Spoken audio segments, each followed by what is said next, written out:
नाशिकमध्ये आज काँग्रेसचं उत्तर महाराष्ट्र विभागीय बैठकीचं आयोजन करण्यात आलंय। हर्षवर्धन सपकाळ, बाळासाहेब थोरात यांच्या प्रमुख उपस्थितीमध्ये ही बैठक होणार आहे। बैठकीत उत्तर महाराष्ट्रातील जिल्हानिहाय आढावाही घेतला जाईल। उत्तर महाराष्ट्रातील काँग्रेसचे सर्व लोकप्रतिनिधी, नेते आणि पदाधिकारी या बैठकीला उपस्थित असतील। या संदर्भात आढावा घेतलाय आमच्या प्रतिनिधींनी, तो आपण बघूया। आगामी स्थानिक स्वराज्य संस्थांच्या निवडणुकांच्या पार्श्वभूमीवर नाशिकमध्ये आज काँग्रेसची एक महत्त्वपूर्ण बैठक पार पडते आहे।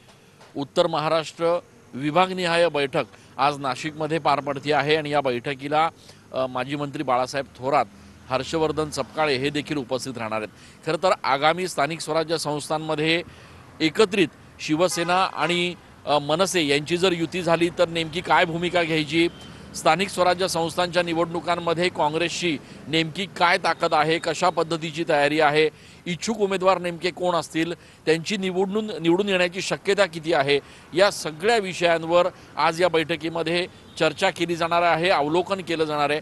कॅमेरा पर्सन आकाश शेवलेसह मी चंदन पूजा अधिकारी, TV9 मराठी।